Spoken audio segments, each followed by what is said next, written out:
ጤና ይስጥልኝ እንዴት አላችሁ? ሰላም ጎሳዬ ነኝ።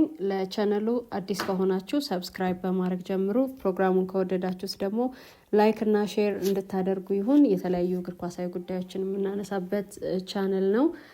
አሁን ኢንተርናሽናል ብሬክ ነው፣ ጨዋታዎች የሉም። ስለዚህ አሰልጣኞች ለአንዳንድ አሰልጣኞች ይሄ ኢንተርናሽናል ብሬክ በጥሩ ሰዓት መጥቷል ማለት ይቻላል።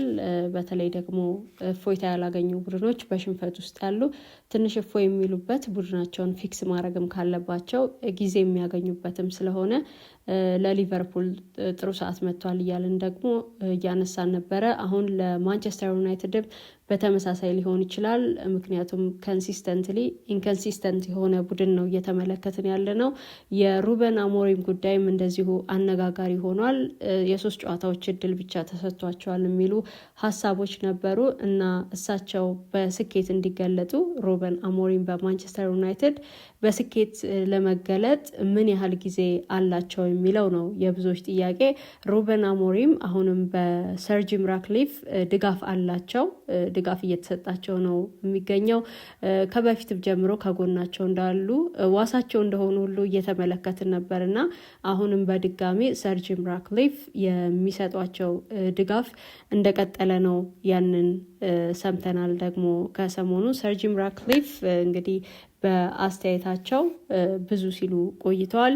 የእኚህ ሰው የሩበን አሞሪም ስማቸው በተነሳ ቁጥር አብሮ የሰር ጂም ራትክሊፍ ስም ይነሳል። ለነገሩ በውሳኔ ላይ እሳቸው ያላቸው የመጨረሻው ወሳኝ ሰው ስለሆኑ ነው አብዛኛውን ጊዜ ስለ አሰልጣኙ ሲነሳ አብሮ ስማቸውም የሚነሳው። ደግሞ በተደጋጋሚ ስለ አሰልጣኙም የሚናገሩ ሰው ናቸው። በአጠቃላይ ዋስ ናቸው ማለት ይቻላል ለእኚህ አሰልጣኝ እና አሁንም ቃል ገብተዋል ወይም ደግሞ አንድ ቃል ተናግረዋል። ሰር ጂም ራትክሊፍ ለሩበን አሞሪም ራሳቸውን እንዲገልጡ እኛ አሰልጣኝ በማንቸስተር ዩናይትድ በታላቅ አሰልጣኝነት ለመገለጥ በማንቸስተር ዩናይትድ 3 ዓመታት አሏቸው ሲሉ ነው የተናገሩት። ፖርቱጋላዊው እንግዲህ ከ50 ጨዋታዎች 19ን ነው ያሸነፉት እና ቅጥራቸው ኖቬምበር ላይ ነበረ ባለፈው አመት እና በዚህኛውም የውድድር ዘመን ከ8 ጨዋታዎች 3ቱን ነው ያሸነፉት እና 10ኛ ደረጃ ላይ ተቀምጠዋል በፕሪሚየር ሊጉም። በዚህ ሁኔታ ነው እንግዲህ የሰር ጂም ራትክሊፍ ድጋፍ እንዳላቸው እየተገለጠ ያለው። ራትክሊፍ የኢኒዮስ ማይኖሪቲ ድርሻ ያላቸው ናቸው። 28.94% ነው የእሳቸው ድርሻ በዩናይትድ። ከ2024 ላይ ነበረ ይህንን ድርሻ የገዙት። ግሌዘር ፋሚሊ ደግሞ እንደዚሁ ማጆሪቲውን ባለቤትነት ይዞ ይቀጥላል።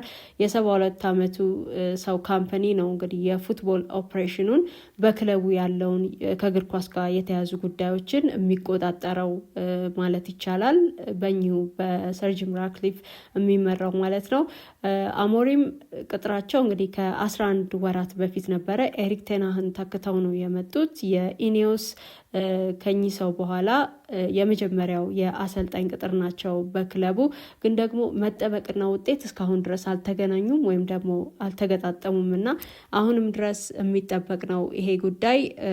ራትክሊፍ ወደ ማንቸስተር እንዳቀኑ ለስብሰባ ባለፈው ጊዜ እየተነገረ ነበረ። ከአሞሪም ጋር የተገናኙበትም ጊዜ እንደነበር ተነግሯል። ዋናው አጀንዳ የነበረውም የቡድኑ ፎርም ላይ ያተኮረ እንደነበረም ሰምተናል ያኔ የነበራቸው ስብሰባ ላይ እና ጥሩ ሲዝን አላሳለፈም ሲሉ ነው የተናገሩት ራትክሊፍ ስለ አሞሪም እና ሲገልጹትም በጣም ጥሩ ሰው ይሉታል ይሄንን አሰልጣኝ።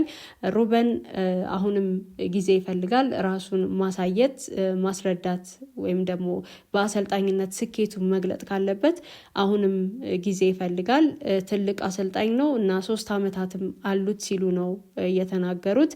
እኔ የሚሰማኝ እንደዛ ነው ሲሉ ነው አስተያየታቸውን የሰጡት እና ግሌዘርስ ምን እንዳሏቸው እሳቸውን ስለማሰናበት ወይም ዋና አሰልጣኙን ስለማሰናበት ስላነሱላቸው ሀሳብ ተጠይቀው ያማይሆን ነገር ነው ሲሉ ነው ምላሽ የሰጡትና አሁንም ድጋፍ እንዳላቸው ነው እያሳዩ ያሉት። ሩበን አሞሪም 15ኛ ደረጃን ይዞ ማጠናቀቅን አይተዋል በተጠናቀቀው የውድድር ዘመን። ለክለቡ ደግሞ ከ1974 ከወረደበት የውድድር ዘመን በኋላ በጣም መጥፎ ሲዝን ወይም ዝቅታ ላይ ያሳለፈበት ነበር ማለት ይቻላል።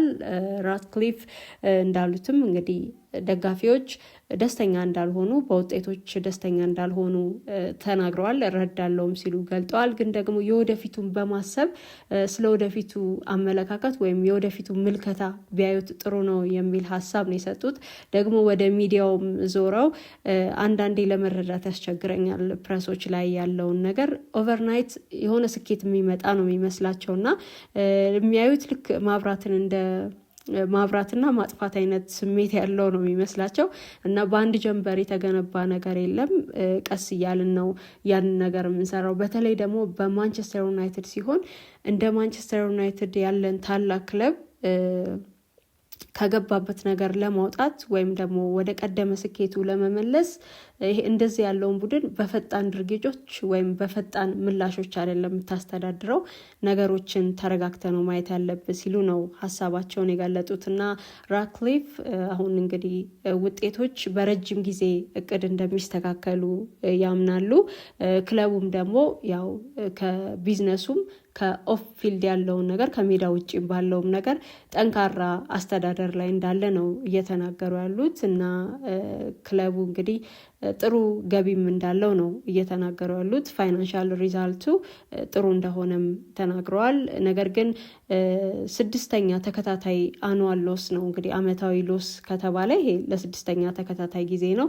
እሳቸው ግን እያነሱ ያሉት ስለ ጠቅላላ ገቢው ነው እና መግለጽ የፈለጉት አሁን ይሄ ቡድን ከዓለማችን ካሉ ክለቦች መካከል በጣም ትርፋማው ቡድን ይሆናል ሲሉ ነው የተናገሩት። ግን ትክክለኛውን አፕሮች መከተል አለብንም ሲሉ ነው የገለጡት እና አያይዘውም ደግሞ የተናገሩት ይሄ ትልቁ መያዝ ወይም ትልቁ ግንኙነት እና ዝምድና ያለው ተዛማጅነት ያለው ውጤትና ኤክስተርናል ፋክተሮችን ሌሎች ምክንያቶችን ቢሆን ዞሮ ዞሮ ያው ከፕሮፊታቢሊቲ ጋር ወይም ደግሞ ከትርፋማነት ወይም ከአትራፊነት ጋር የተያዘ ስለሆነ ብዙ ገንዘብ አለ ማለት ያው የተሻለ ስኳድ ትገነባለ ማለት ነው። ስለዚህ ልክ እንደ ፎርሙላ 1 መኪና አስቡት እና በጣም ጥሩ መኪና ካላችሁ ፈጣኑን ጉዞ አድርጋችሁ ማሸነፍ ትችላላችሁ እና ጥሩ ቡድን ከገነባህ ደግሞ የእግር ኳስ ውጤቶች የሚስተካከላሉ እና እኛ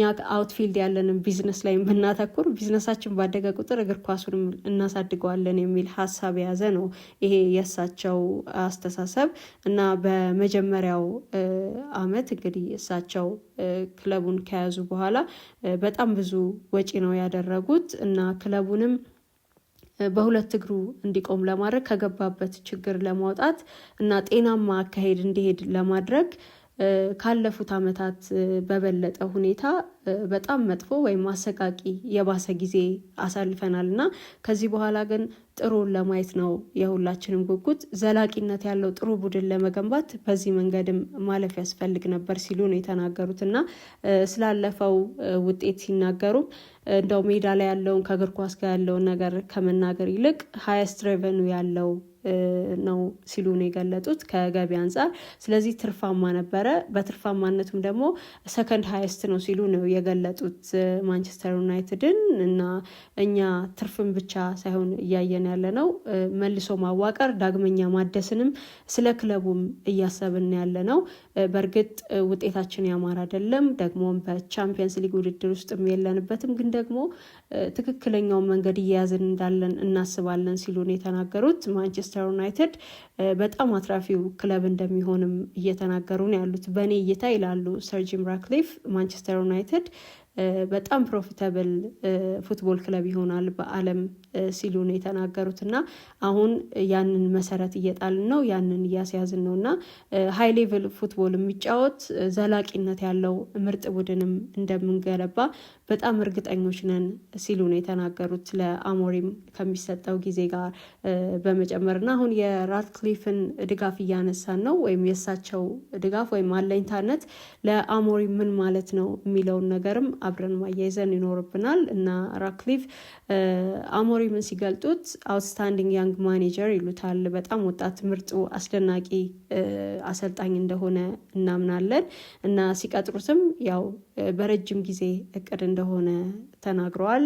ሁልጊዜም በቃለ ምልልሶቻቸው ላይ ስለኛ አሰልጣኝ ደጋግሞ ይናገራሉ። ጊዜ ስለመስጠት ተስፋ እንዳላቸው በዚህ አሰልጣኝ ማርች ላይም የተናገሩት በተመሳሳይ እንዲህ ያለውን ነገር ነበረ።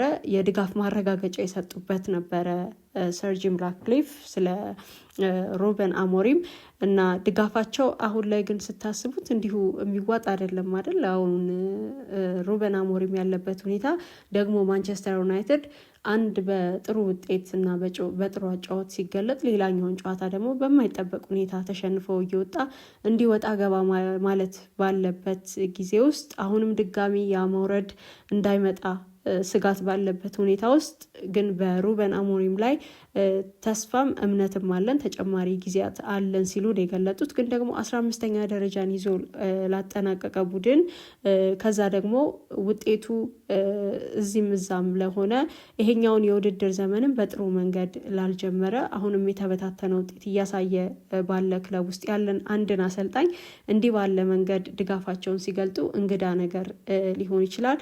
ግን ደጋግመው እሳቸውም እየተናገሩ ያሉት በፐርፎርማንሱ ዲስአፖይንት እንደሆኑ ግን ደግሞ ሩበን አሞሪም ራሱን ለማሳየት ወይም ራሱን ለመግለጥ አሁንም ቀሪ ጊዜያት እንዳሏቸው እየተናገሩ ነው ያሉትና በቅርቡ እንኳን የብሬንትፈርድ 3-1 ሽንፈት በደረሰ ጊዜ እንኳን ከጎናቸው እንዳሉ እየተናገሩ ነበረ። ለአሞሪም ፉል ሲዝን መስጠት አለብን ሲሉም ነበረ የተናገሩት እና አሁንም ጭምር 3 ዓመታት አሏቸው ራሱን ለመግለጥ ራሱን ይሄ ወጣት አሰልጣኝ ራሱን በማንቸስተር ዩናይትድ አሰልጣኝነት በታላቅነት ለመግለጥ ጊዜ ያለው ሲሉ ነው እየተናገሩ ያሉት እና እንግዲህ አዲስ ሲኒየር ሊደርሺፕ በማዋቀር ውስጥ ያንን በመገንባት ውስጥ ማንቸስተር ዩናይትድ ዴይ ቱ ዴይ ነው አሁን ያለው እንቅስቃሴ እና ካለፈው ዓመትም የቀጠለ ነው። ደግሞ በዚህ ሁኔታ ዋና ስራ አስፈጻሚው ኦማ ቤራዳ እና ደግሞ የፉትቦል ዳይሬክተሩ ጄሰን ዊልኮክስ በጣም ኢንፍሉዌንሻል እንደሆኑ ይታወቃል። ትልቅ ድምፅ አላቸው። ግን ደግሞ ሰር ጂም ራትክሊፍ የመጨረሻው ወሳኝ ሰው እንደሆኑ ይታወቃልና አሁንም በሩበን አሞሪም የወደፊት ላይ የመጨረሻው ወሳኝ ሰው እሳቸው ናቸውና እሳቸው ይሄን ቢሉ በአንድ በኩልም የሚታመን ሊሆን ይችላልና ዋናው ነገር ግን ያው ይሄ የማንቸስተር ዩናይትድ አሁን ትንሹ ድርሻ ያላቸው ሰው ከብዙ ድርሻ ካላቸው ከግሌዘር ይልቅ እሳቸው ናቸው ነገሮችን እየተቆጣጠሩ ያሉት። ያው እግር ኳሳዊ የሆኑ ነገሮችን በክለቡ እያስተዳደሩም ያሉት እኚሁ ሰው ናቸውና አሁንም ለሩበን አሞሪም ትልቅ ድጋፍ እያደረጉ እንዳሉ እና ሴፍ እንደሆኑም እየተናገሩ ነው ያሉት እኛ አሰልጣኝ በሳቸው ስር እና ስለመጪውም ስለዚህም የውድድር ዘመን በአሰልጣኝነት እንደሚቀጥሉ ነው እየተናገሩ ያሉትና ቀጣይ እንግዲህ እሳቸው እቅዳቸው ወይም ደግሞ ምኞትም ያለው ነው ማለት ይቻላል። ቡድኑን ውጤታማ ከማድረግ ጎን ለጎን ደግሞ ክለቡም እንደ ክለብ ዩናይትድ ከዓለም ትርፋማ ክለቦች አንዱ ለማድረግ እንደሆነ እቅዳቸውን ተናግረዋል። ምኞትም ያለው ነው ማለት ይቻላል። ይሄኛው ከፋይናንስ ጋር በተያዘ ብዙ ነገሮች ይናገራሉ። ያው የቢዝነስ ሰውም ስለሆኑ ሞስት ፕሮፊታብል ፉትቦል ክለብ እናደርገዋለን ሲሉ ነው የተናገሩት እና ይሄ ጠንከር ያለ ሀሳብም እንደሆነ ማንሳት ይቻላል። ይሄን ስናስብ ግን የቅድመ ግሌዘር ሁኔታ እንዳይመጣ ነው ስጋቱ። ቢዝነስ ላይ በማተኮር የክለቡን ወይም የቡድኑን ነገር ቸል ማለት እንዳይመጣ ነው የብዙዎች ስጋት እና ይሄ ከትርፋማነት ጋር የተያያዘው ነገር አሁንም ግልጽ አይደለም። አንዳንድ ነገሮች የሚያሳዩት የማንቸስተር ዩናይትድ እዳ አሁንም እየበዛ እንዳለ ከመቀነስ ይልቅ እየበዛ እንዳለ ነው እየተመለከትን ያለ ነው። እሳቸው ግን ለመግለጥ የፈለጉት ይሄ ኤርኒንግ ቢፎር ኢንተረስት ታክስ እና ዲፕሪሺዬሽን እንዲሁም ደግሞ አሞርታይዜሽን ላይ ያለውን ነገር ነው ማንሳት የፈለጉት። ኤርኒንግ እንግዲህ ከቢዝነሱ የሚያገኘው ፕሮፊት ነው ካምፓኒው የእሳቸው ካምፓኒ። ቢፎር ኢንተረስት ደግሞ የተበደረው ገንዘብ ኮስት ነው። ቢፎር ታክስ ያው ለመንግስት የተገባ ገንዘብ ነው። ይሄም እዳ ነው ለክለቡ ወይም ለእሳቸው ቢዝነስ። ሌላኛው ደግሞ ቢፎር ዲፕሪሺዬሽን ይሄ ታንጀብል የሆነ ነገር በጊዜ ብዛት ግን ያው ቫሊዩን የሚያጣው ነው። ቢፎር አሞርታይዜሽን ደግሞ ኢንታንጀብል አሴት ነው።